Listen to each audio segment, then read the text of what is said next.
الحمد للہ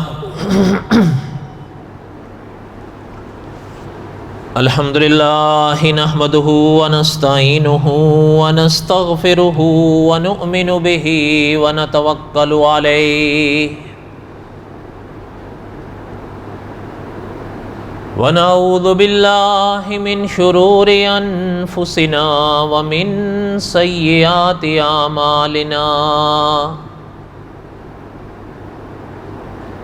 من يهده الله فلا مضل له ومن يضلله فلا هادي له ونشهد أن لا إله إلا الله وحده لا شريك له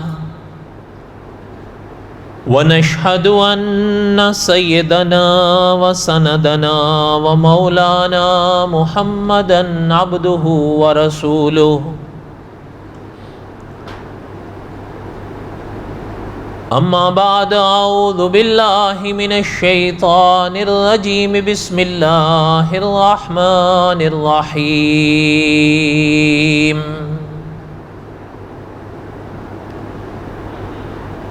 الف لام را تلك آيات الكتاب المبين إنا أنزلناه قرآنا عربيا لعلكم تعقلون نحن نقص عليك أحسن القصص بما أوحينا إليك هذا القرآن وإن كنت من قبله لمن الغافلين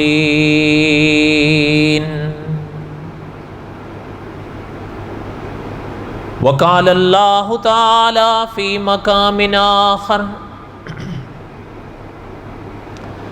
إنا أوحينا إليك كما أوحينا إلى نوح والنبيين من بعده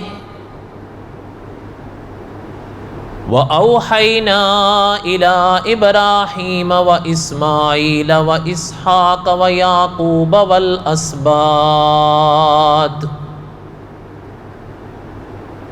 وعيسى وأيوب ويونس وهارون وسليمان وآتينا داود زبورا وقال النبي صلى الله عليه وسلم الناس بنو آدم وآدم خلق من تراب صدق الله العظيم وصدق رسوله النبي الكريم ونحن على ذلك لمن الشاهدين والشاكرين والحامدين والحمد لله رب العالمين اللهم صل على محمد وعلى آل محمد كما صليت على إبراهيم وعلى آل إبراهيم إنك حميد مجيد اللهم بارك على محمد وعلى آل محمد كما باركت على إبراهيم وعلى آل إبراهيم إنك حميد مجيد يا ربي صل وسلم دائما أبدا على حبيبك خير الخلق كلهم هو الحبيب الذي ترجى شفاعته لكل حول من الأحوال مقتحم. ہمہ قسم کی حمد و ثنا اللہ ذات لم یزل لا یزال کی پاک ذات کے لیے صدق دل سے لاتعداد مرتبہ درود و سلام امام الانبیاء حضرت محمد الرسول اللہ صلی اللہ علیہ وسلم کی پاک ذات کے لیے۔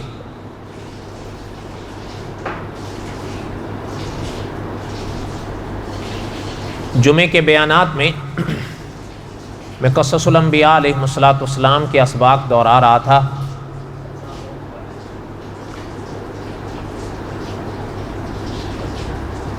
سفر سے واپسی کے بعد گزشتہ جمعہ میں نے چند باتیں مسجد اقصیٰ کے بارے میں پڑھی تھی۔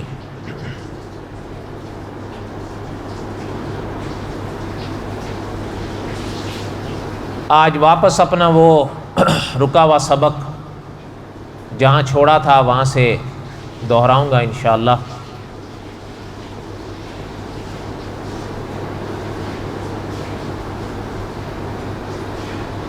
جو سبق جہاں چھوڑا تھا وہ حضرت شمویل علیہ السلام کے واقعات کا وہ حصہ تھا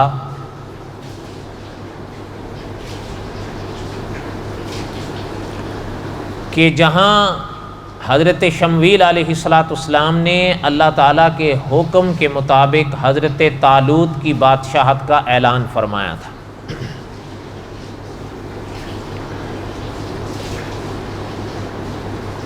اور بنی اسرائیل حضرت کا یہ اعلان سن کر،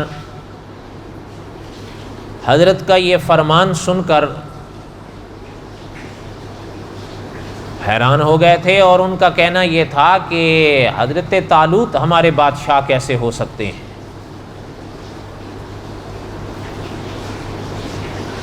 کوئی بڑا خاندان نہیں،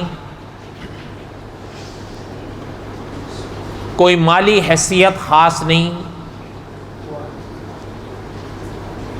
تو حضرت شمویل علیہ السلام نے فرمایا تھا کہ حضرت طالوت کی بادشاہت کا اعلان کوئی میں رائے یا مشورہ نہیں دے رہا ہوں، یہ تو اللہ کا حکم ہے جس کا میں اعلان کر رہا ہوں کہ حضرت طالوت کا انتخاب اللہ تعالیٰ کا انتخاب ہے۔ حضرت طالوت کون تھے؟ ان کے بارے میں نے اس درس میں باتیں عرض کر دی تھیں۔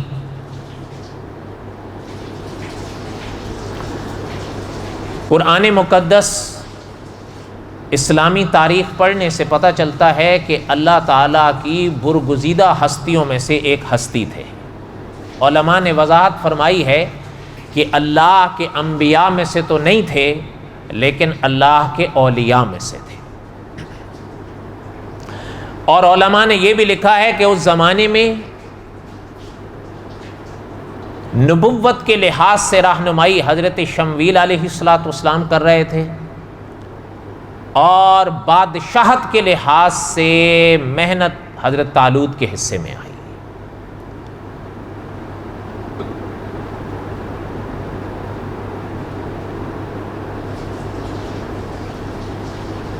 جب حضرت شمویل علیہ السلام نے حضرت طالوت کی خوبیوں کو بیان فرمایا ان کے آگے،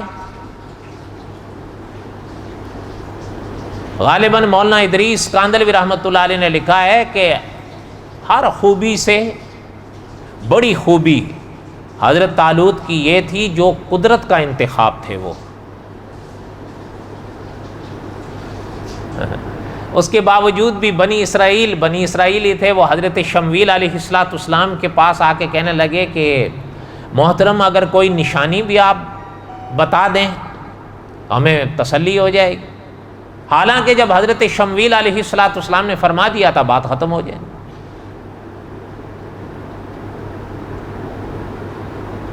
کہنے لگے کہ کوئی نشانی بھی ان کی بادشاہت کی ہمیں بتا دیں۔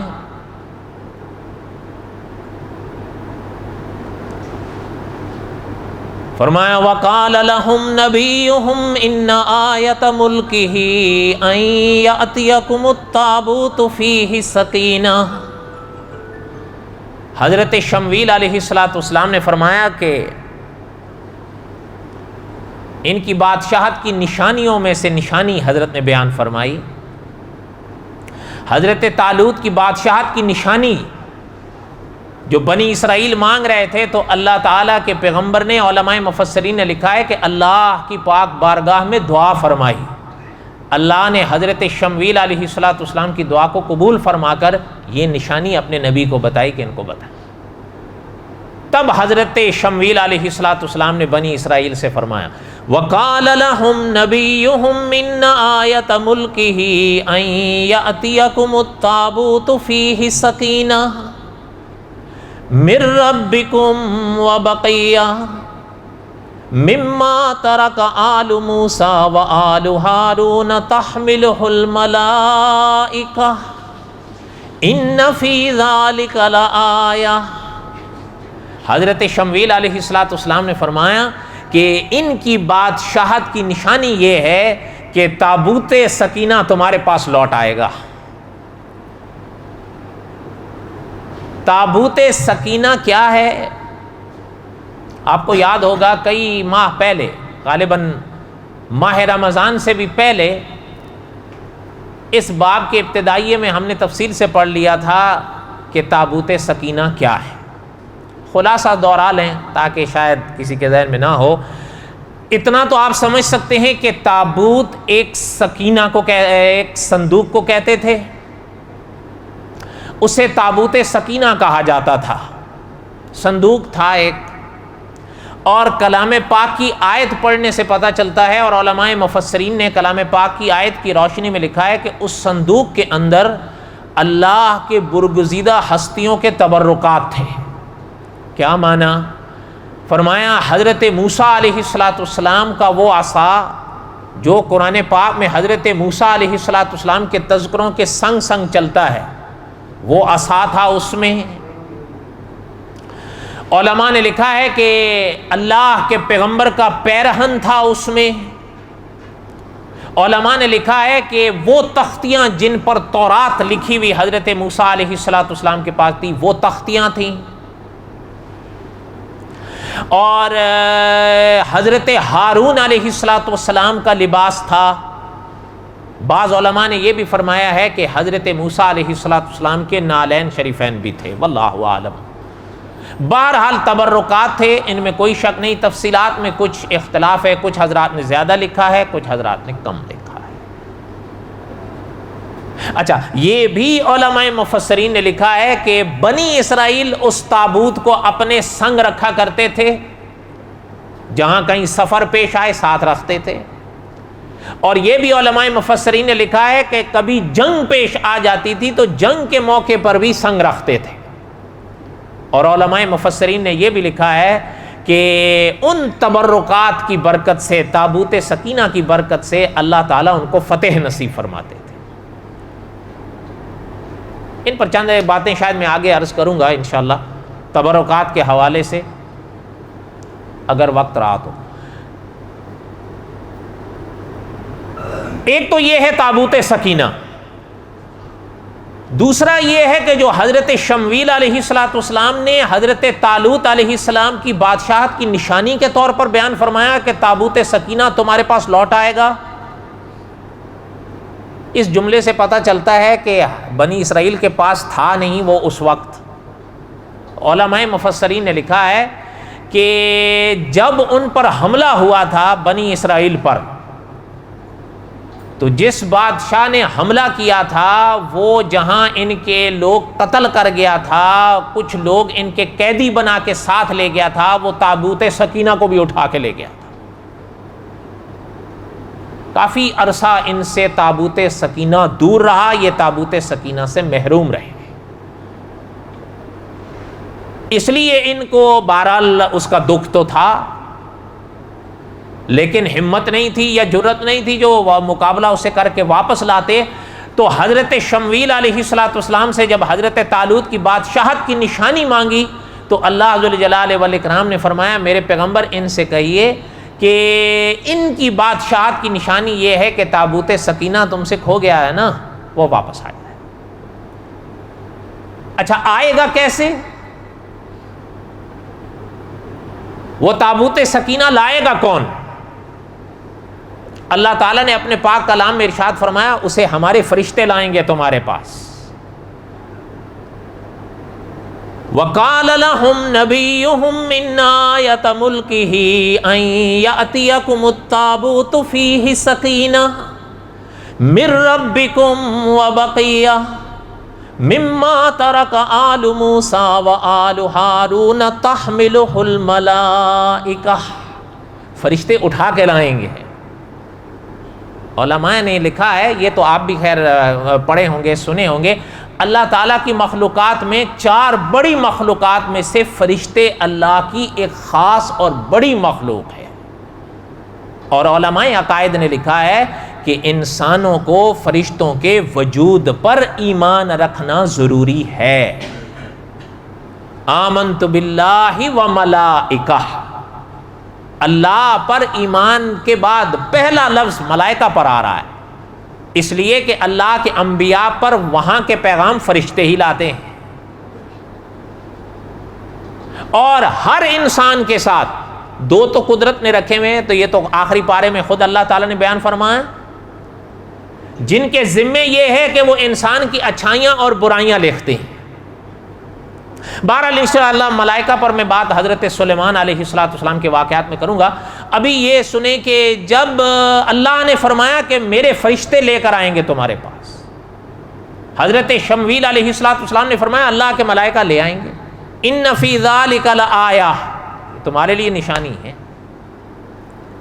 علماء مفسرین نے لکھا ہے اس پاک آیت کی تفسیر کے موقع پر کہ جب تابوت سکینہ وہ لوگ اٹھا کے لے گئے تو اب قدرت کو ان کے پاس واپس لانا منظور تھا تابوت سکینہ، ان پر وبا پھوٹ پڑی۔ وبا ایسی پھوٹی کہ کئی لوگ اس کی نظر ہو گئے، کوئی بیماری کی نظر ہو گیا، کوئی مصیبتوں کی نظر ہو گیا۔ اور بعد نے یہ بھی فرمایا کہ کبھی یہ بھی ہوا کہ چوہے عذاب کی طرح ان پر مسلط ہو گئے، یہ ایک مصیبت ہے۔ اور بعد نے فرمایا کہ یہ بھی ہوا کہ گلٹیاں وبا بن کر اس میں پھوٹ پڑیں۔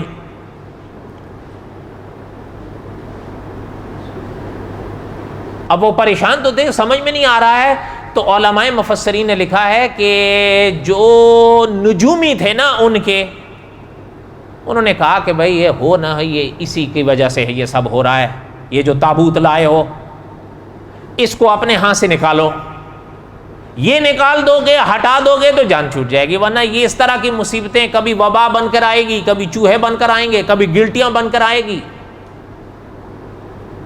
تو علماء مفسرین نے لکھا ہے کہ انہوں نے جلدی جلدی کیا کیا کہ تابوت سکینہ کو ایک بیل گاڑی پہ رکھا، ہٹا دیا۔ بائبل تو یہ کہتی ہے کہ وہ بیل گاڑی اور بیل لے کر آئے، بیل گاڑی پر تھے، بیل اس کو کھسیڑ کے لے آئے بنی اسرائیل کے پاس تابوت سکینہ۔ وہاں پر فرشتوں کا تو ذکر نہیں ہے، لیکن کلام پاک میں اللہ تعالیٰ نے بالکل صاف کر کے فرشتوں کا لفظ استعمال فرمایا ہے۔ تو علماء مفسرین نے فرمایا ہے کہ ممکن ہے کہ اس بستی سے جب انہوں نے بیل گاڑی پر وہ تابوت سکینہ لاد کر ہنکایا تو بیل اس کو لے کر آگے نکل گئے، جب اس علاقے سے نکل گئے وہ لوگ تو بے غم ہو گئے، جب وہ بے غم ہو گئے تو اگلا سفر جو ہے وہ فرشتوں نے طے کروایا بیلوں سے کہ ان کو ہنکا کر لے آ کر حضرت طالوت کے دروازے پر کھڑے کر دیا۔ اس لیے کوئی حیرانگی کی بات نہیں۔ اور دوسرے علماء نے یہ بھی لکھا ہے کہ یہ بھی ممکن ہے کہ فرشتوں نے یہ کام کیا ہو کہ جہاں تک بیل گاڑیوں نے آنا تھا، بیل گاڑی نے آنا تھا آگے، وہاں سے فرشتے اٹھا کے حضرت طالوت کے دروازے پر رکھ دے اللہ کے حکم کے لیے۔ جب فرشتوں کو اللہ کا حکم ہو جائے پھر تو بات ختم ہے۔ اب جب بنی اسرائیل نے یہ تابوت سکینہ دیکھا کہ جو حضرت شمویل علیہ السلام نے فرمایا وہ تو پورا ہو گیا، اب مان گئے۔ جب مان گئے تو اب حضرت شمویل علیہ السلام وہاں تھے، حضرت طالوت علیہ السلام نے بنی اسرائیل سے فرمایا کہ اب نکلو جہاد کے لیے۔ بھئی تم نے کہا تھا نا کہ تمہیں ایک بادشاہ کی ضرورت ہے تاکہ ان کی راہبری، ان کی رہنمائی میں ہم اس قوم سے مقابلہ کریں گے، جہاد کریں گے۔ تمہیں میری بادشاہت پر یا ان کی بادشاہت پر اعتراض تھا، پھر تم نے نشانی مانگی کہ ان کی بادشاہت کے لیے کوئی نشانی دیں، تو تمہارے پاس تابوت سکینہ آ گیا جو برسوں تم سے دور رہا۔ اب بڑھو، تمہارے مطالبات پورے ہو۔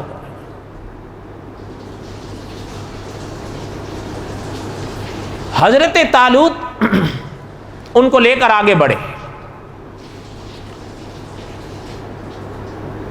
حضرت طالوت کا بقیہ قصہ پڑھنے سے پہلے چند باتیں میں تبرکات کے حوالے سے دوہرا دوں جو اس باب پر علماء مفسرین نے لکھی ہیں اور دوسرے ابواب میں مختلف مقامات پر علماء نے لکھی ہیں۔ دیکھیں،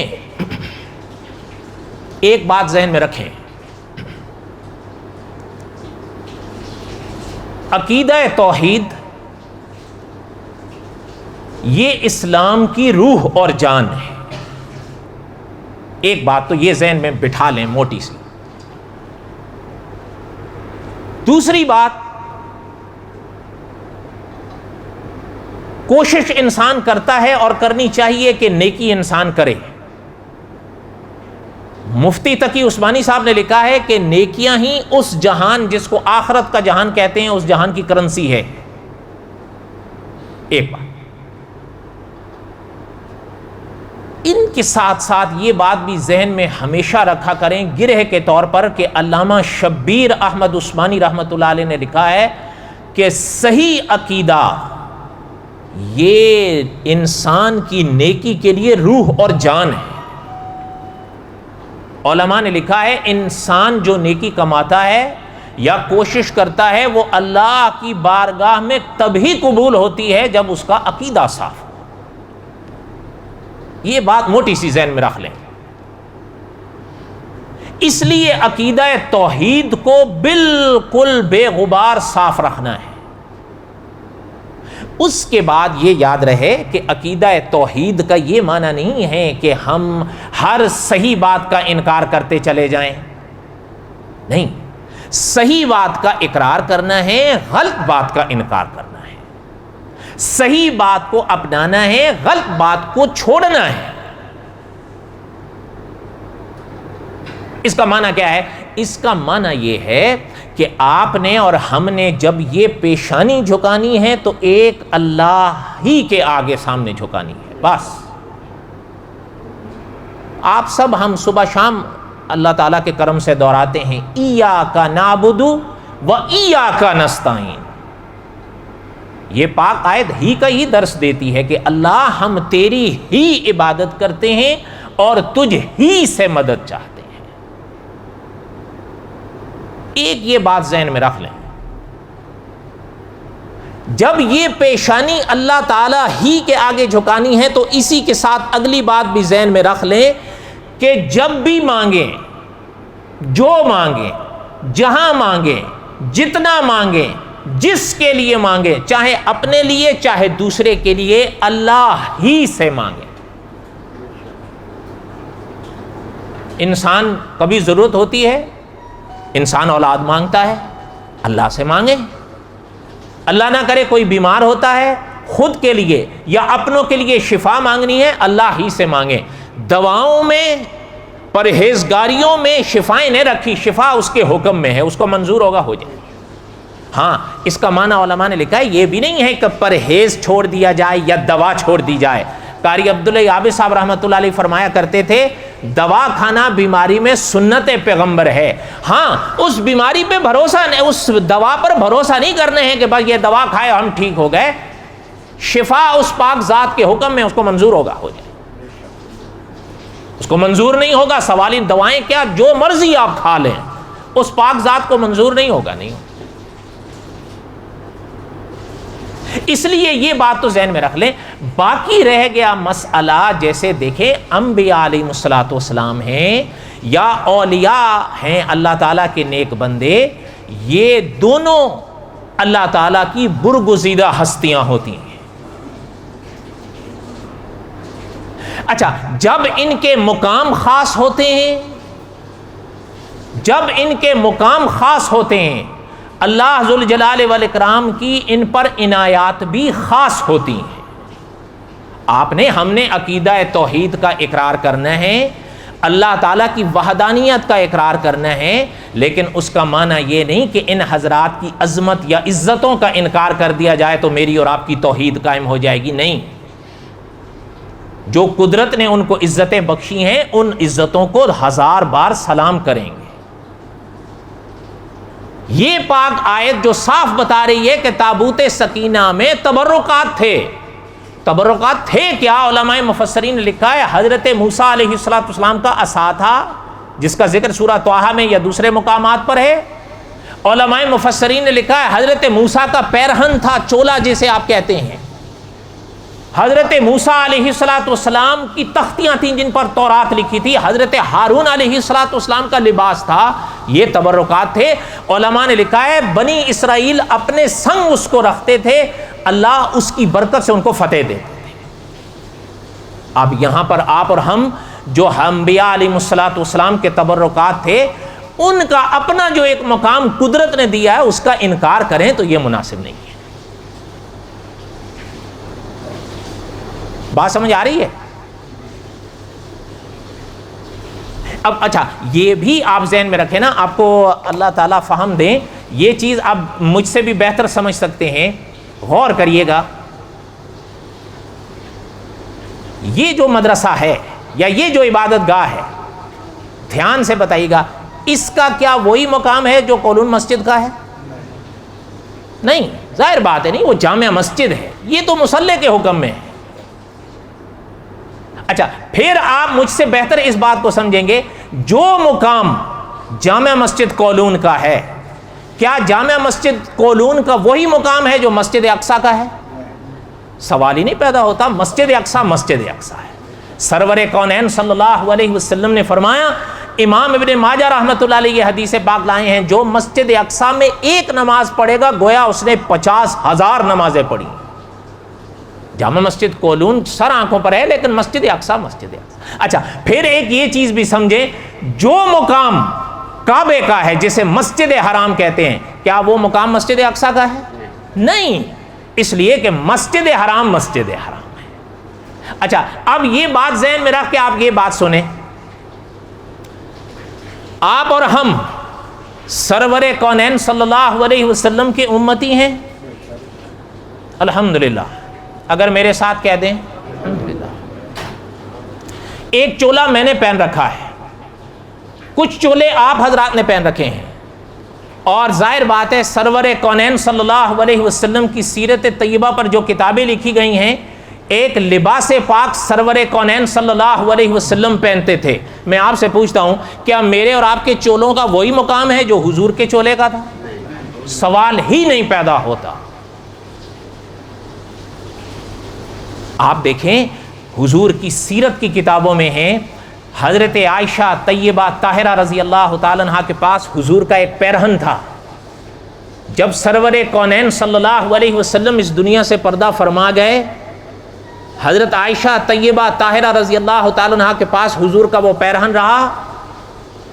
مولانا عبد الشکور دین پوری رحمۃ اللہ علیہ خطبات دین پوری میں حدیث شریف حدیث پاک کے حوالے سے یہ واقعہ لائے کہ حضرت عائشہ ام المؤمنین رضی اللہ تعالیٰ عنہ کے پاس کبھی کبھی کوئی مریض آتے تھے، جیسے کبھی کبھی ہمارے پاس آتے ہیں جی پانی پر دم کر دیں، کوئی اللہ والے کے پاس جاتا ہے کہ بھئی ہمارے لیے دعا کر دیں.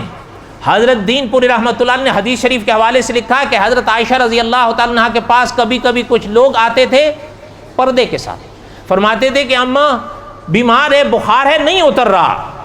حضرت رحمۃ اللہ نے لکھا ہے کہ حضرت عائشہ رضی اللہ تعالیٰ عنہ ایک پیالہ لیتی تھی، برتن، اس میں صاف پانی ڈالتی تھی، سرور کونین صلی اللہ علیہ وسلم کے پیرہن کی آستین اس میں ڈال دیتی تھی، اس کو نچوڑ دیتی تھی، اس کے بعد وہ پیالہ اس مریض کو دلوا دیتی تھی کہ اس کو لے کے پی لیں. وہ پی لیتا تھا، پینے کی دیر ہوتی تھی کہ بخار اتر جاتا تھا. اس لیے یہ نہیں ہے بات کہ بھئی جو بات کہ نہیں جی بھئی یہ تو عقیدہ توحید کے خلاف. توحید کا معنی یہ نہیں ہے کہ جو تبرکات ہیں ان کا انکار کر دیا جائے. قدرت خاص انسانوں کے لیے، قدرت خاص مکانوں کے لیے، قدرت خاص زمانوں کے لیے احکامات الگ رکھتی ہے. میں آپ سے پوچھتا ہوں، آج میں نے اور آپ نے جمعہ پڑھنا ہے نا انشاءاللہ، اور بولو تو صحیح پڑھیں گے. اچھا ثواب ملے گا انشاءاللہ. اللہ اخلاص نصیب فرمائے تو اجر ہی اجر ہے. لیکن کیا آج کا پڑھا والا جمعہ اور جو ماہ رمضان میں آپ نے اور میں نے جمعہ پڑھا ہے ایک برابر ہے؟ سوال ہی نہیں پیدا ہوتا. وہ ماہ رمضان کے لمحات ہیں، وہ زمان تک ہیں. اسی طرح آج جو خوش نصیب حرم میں کا جمعہ پڑھیں گے انشاءاللہ، میرا اور آپ کا ان کا جمعہ برابر ہے؟ سوال ہی نہیں پیدا ہوتا. کچھ وہ خوش نصیب ہیں جو آج جمعہ مسجد نبوی میں پڑھیں گے، ان کی اپنی شان ہے. اس لیے اللہ تعالیٰ کے جو خاص بندے ہیں جن کو انبیاء علیہ الصلوۃ والسلام کہتے ہیں، اولیاء کہتے ہیں، ان پر خدا کی جو خاص عنایات ہوتی ہیں ان کا انکار مطلقاً کر دینا یہ غلط بات ہے. برکتیں قدرت دیتی ہے، ان کے خاص مقام. دیکھیں ایک چیز سمجھیے گا، دھیان ہے میری طرف. ایک جسم ہے نا، ایک روح ہے. ان دونوں میں اصل کون ہے؟ روح. جب تک روح ہے اس کی بہار ہے. جس دن وہ نکلے گی آپ اور میں چاہ کر بھی اس کو رکھ نہیں سکیں گے، بلکہ فرض ہے کہ پھر آپ اس کو زمین میں چھپاؤ، یہ رہ نہیں پائے گا. تھوڑی دیر کے بعد تو اپنے بھی کہیں گے یار اٹھاؤ یہ تو، اس لیے کہ روح نکاح اصل جس کی بہار تھی وہ گئی. پتہ چلتا ہے جو اصل بہار ہے وہ روح کی ہے. اچھا اب ذرا دھیان دیجیے گا، اگر آپ لوگ تھوڑا آگے آ جائیں، سب رش ایک ہی جگہ جمع، یہاں پڑھ لیں نماز، یہاں سے بھی نکل جائیے گا، آگے آ جائیں. یہ تو پتہ چلتا ہے کہ اصل روح کی بہار ہے. اب ایک ذرا دھیان دیں اس طرف، جس طرح روح کی اصل بہار ہے، ایک لفظ آپ نے سنا ہوگا طاقت، سنا ہے نا؟ بولو. ایک جسم کی طاقت ہے، ایک روح کی طاقت ہے. یہ بھی علماء نے لکھا ہے، ایک جسم کی طاقت ہے، ایک روح کی طاقت ہے. اب آپ خود غور کر کے بتائیں، جب اصل میں روح جسم سے زیادہ ہے تو طاقت کے لحاظ سے روح جسم سے کم ہوگی؟ ظاہر ہے زیادہ ہوگی. اگر اس کا نظارہ کرنا ہو تو خواب میں دیکھیں، یہ جسم یہاں سے وہاں نہیں جا سکتا، لیکن خواب میں جب روح جسم سے باہر آتی ہے سارا جہان دیکھ لے، کوئی اعتراض نہیں ہے.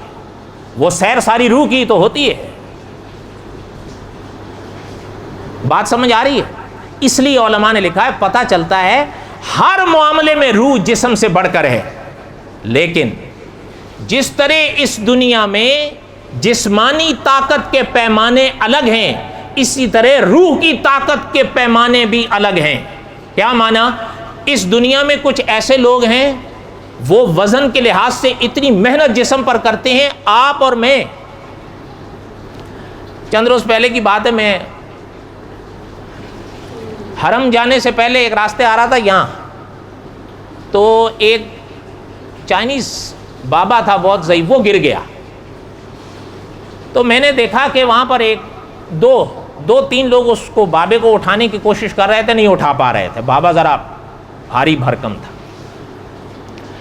پیچھے سے ایک چائنیز آیا، اس نے بابے کو یہاں سے ہاتھ دیا، ایک ہاتھ یوں کر کے کھڑا کر دیا، کیونکہ وہ ذرا ڈیل ڈول والا تھا. تو میری ہنسی نکل گئی. میں نے کہا بابے کو تین لوگ نہیں اٹھا پائے، ایک نے اکیلے کھڑا کر دیا. اس کی وجہ یہ تھی کہ اس نے جسم پر محنت کی ہوئی تھی، پتہ چل رہا تھا نا. اسی طرح جو جسم پر محنت کرتے ہیں ان کے جسم پہ نکھار آتا ہے، ان کی طاقت بھی بڑھتی ہے. میں اور آپ جو ماشاءاللہ کیا چاہیے جی 2 روٹیاں، کیا چاہیے جی 4 روٹیاں، تو پھر کیا ہے. اس لیے 1 کلو سے 2 کلو پہ وزن اٹھانا پڑ جائے تو ہم پریشان ہو جاتے ہیں. اس کی وجہ یہ ہے کہ ہم محنت نہیں کرتے. جو جسم پر محنت کرتا ہے اس کی طاقت میں نکھار آئے گا. علماء نے لکھا ہے جو روح کے لحاظ سے روح پر محنت کرے گا اس کی روح میں نکھار آئے گا. جتنی زیادہ محنت کرے گا اس کی روحانیت بڑھے گی. علماء نہیں تھے، صحابہ کے زمانے کے بھی نہیں تھے، تابعین کے زمانے کے بھی نہیں تھے، تبع تابعین کے زمانے کے، صدیوں بعد. لیکن ذرا سننا، ان کی تاریخ میں لکھا ہوا ہے کہ ہر روز جب قدرت ان کو حرم میں حاضری کی توفیق دیتی تھی، حرم میں ہر روز اور ہر رات، یعنی سورج غروب ہونے سے پہلے اور سورج غروب ہونے کے بعد 70 طواف ہر روز کرتے تھے. 70 جمع 70 کتنے ہوئے؟ 140 دن اور رات. اچھا یہ تو آپ کی اور میری نظر صرف طواف تک ہے نا، یہ ہر روز کا معمول تھا ان کا. اچھا پھر ہر طواف کے بعد کتنی رکعتیں واجب ہیں؟ بولو نا، 280 رکعتیں ہو گئی. یعنی فجر سے عشاء تک نمازیں الگ ادا کرنی ہیں، لیکن 280 رکعتیں ہر روز وہ طواف کی پوری کرتے تھے، طواف کے علاوہ. شیخ الحدیث مولانا زکریا صاحب رحمۃ اللہ علیہ نے لکھا ہے یہی وہ لوگ تھے جو آخرت کے لحاظ سے بہت کچھ کما کر لے گئے. اب آپ اور ہم یہ کر نہیں سکتے تو کیا یہ کیسے ہو سکتا ہے؟ بھائی ہم نہیں کر سکتے، نہیں ہو سکتا. جو کرتے تھے وہ کریں. اس لیے جو کرتے تھے ان پر پھر عنایات خداوندی بھی ایسی ہوتی تھی کہ ہم تعجب میں یہ کیسے ہو گیا. آپ تو برے صغیر کے لوگ ہیں نا. ایک بات سننا، ہو سکتا ہے آپ نہ مانیں، ہند میں اب تو یہ تقسیم ہو گیا نا، پہلے تو سارا ہند تھا، برے صغیر تھا، اب تو 3-4 بن گئے. ہند میں اب بھی ایک دریا بڑا مشہور ہے. وہ لوگ تو اس کی پوجا کرتے ہیں، اگر کندھے پر پانی ہو تو بیٹھتے نہیں، نہ جوتا پہنتے ہیں جب تک وہ پانی کندھے پر ہو. ہم اس طرح کے قائل نہیں ہیں، وہ تو پوجا کے درجے تک لے گئے ہیں. عزت کے ہم قائل ہیں، پوجا کے نہیں. پوجا ایک ہی ذات کی ہے. ہند میں ایک دریا بہتا ہے گنگا، یہ بڑا مشہور ہے وہاں کا. اور وہ تو اس کو بہت، میں نے جیسے عرض کیا، وہ بہت آگے بڑھا کے لے گئے. لیکن پتہ ہے حقائق کا انکار تو نہیں کر سکتے. ہم پنڈتوں کی حرکتوں کا انکار کرتے ہیں. ہمارے اپنے ہاں دارالعلوم دیوبند میں مولانا محمد یعقوب نانوتوی گزرے ہیں. سننا غور سے، یہ دارالعلوم دیوبند کے پہلے صدر مدرس تھے. حضرت پر ایک مجذوبیت کی کیفیت طاری رہا کرتی تھی. اب تو یعنی یہ 150 سال پہلے کے لوگ ہیں، اب تو وہ لوگ نہیں رہے جنہوں نے ان کو دیکھا. آپ نے ایک نام سنا ہوگا، مولانا اشرف علی تھانوی، سنیں؟ مولانا یعقوب نانوتوی ان کے بھی استاد تھے. ایک دن ان کے ذہن میں یہ واقعہ قاری طیب صاحب رحمۃ اللہ علیہ، وہ محتمم دارالعلوم دیوبند نے سنایا تھا. حضرت فرماتے تھے کہ ایک دن اٹھے رات کو 12 بجے. میں نے کہا نا مجذوبیت کی کیفیت ان پر طاری رہتی تھی. آپ نے ایک لفظ سنا ہوگا مجذوب، سنا ہے؟ کس کو کہتے ہیں؟ بتاؤ بھائی، آپ تو کہتے ہو آپ بڑے اللہ کے ولیوں کو جانتے ہو، مجذوب کس کو کہتے ہیں بتاؤ؟ کوئی نہیں. بس یہی ختم ہو جاتی ہے ولایت. چلو گھنٹی بج گئی. اب بقیہ تھا قصہ ہے حضرت یعقوب نانوتوی انشاءاللہ آئندہ. وما علینا الا البلاغ المبین سنت ہے.